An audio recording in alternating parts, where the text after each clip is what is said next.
কোটি কতক মানুষ এবং তাদেরকে ওই ট্যাগ মেরে যাচ্ছে, হয় বিএনপি নয় রাজাকার। এইগুলি আর কাজ করবে না ভাই।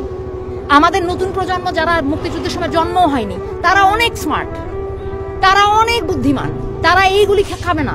এই মুক্তিযুদ্ধের এইসব আপনি ইতিহাস বয়ান দিবেন, তারা কেউ মুক্তিযুদ্ধের প্রতি অশ্রদ্ধাশীল না, কিন্তু আপনারা তাদের কথা শুনবেন না, দিনের পর দিন অন্যায় করবেন, লাঠি সোটা দিয়ে তাদের সারাক্ষণ শাসন করবেন। তারা কি চুপ করে পুতুল হয়ে বসে থাকবে? বাংলার সন্তান বসে থাকবে? এরা থাকবে না। শুদ্ধ বনাম রাজাকার, এইটা হচ্ছে এদের পলিটিক্যাল একটা চাল। এটা দিয়ে এরা সব সময় মানুষকে ভাগ করে রাখে, এটা দিয়ে এরা চুপ করায় রাখে। এই খেলাই তারা খেলে যাচ্ছে মাসের পর মাস, বছরের পর বছর, যুগের পর যুগ। এবং এই জিনিসটাকে আপনারা হতে দেন। আপনারা মনে একটা ন্যায্য অধিকারের কথা জিজ্ঞেস করব, তখন বলে দেয় রাজাকার। এই যে কথাটা বলে, এই ব্যাস, কেউ রাজাকার তকমা চায় না। আমি তো চাই না, আমার দেশ অনেক কষ্ট করে স্বাধীন হয়, কে চায় এরা তকমা পেতে? কিন্তু এটাকে ব্যবহার করা হয়।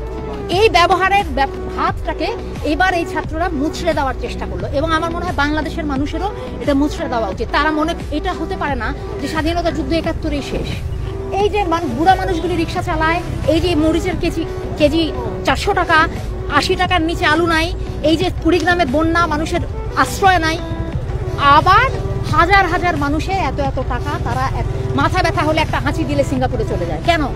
আপনি ঢাকা মেডিকেল কলেজে এসে মন্ত্রীদের উচিত বাধ্যতামূলকভাবে সবাইকে ঢাকা মেডিকেলে চিকিৎসা করতে হবে। সব মন্ত্রীদেরকে ঢাকা মেডিকেলে চিকিৎসা করতে হবে। আপনারা দেশের বাইরে যেতে পারবেন না যতদিন পর্যন্ত যে কোনো মানুষের ওই চিকিৎসার সুবিধা না আসবে। আপনারা দেশের বাইরে কেন যান চিকিৎসা করতে? সাধারণ মানুষকে না দিয়ে আপনারা কেন আপনাদের ছেলেমেয়েদেরকে বিদেশে পড়তে পাঠান? কেন পাঠান? বিদেশে পড়তে পাঠান কেন? আপনাদের ছেলেমেয়েরা বিদেশে পড়তে যায় কেন? আর আমাদের দেশের ছেলেমেয়েদের এই অবস্থা কেন? ঠিক করেন। এই প্রশ্ন আপনারা করেন। আজকে ছাত্ররা কোনো কিছুর পরোয়া না করে রাস্তায় নেমে আসছে। সাধারণ মানুষের উচিত এই সুযোগটা নেওয়া, তাদের উচিত এটাকে লুফে নেওয়া। তাদের মনের কথা অনেকে ভয়ে বলতে পারে না। এটা ভয়ের বাংলাদেশ হতে পারে না। জয়ের বাংলা ভয়ের বাংলা কেন হবে? হ্যাঁ, জয়ের বাংলা ভয়ের বাংলা হওয়াটা ঠিক হয়নি।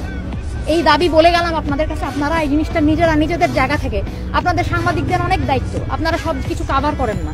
কিভাবে করে মানুষ বুঝবে কি করে, মানুষ জানবে কি করে কি হচ্ছে না হচ্ছে? বলতে হবে তো।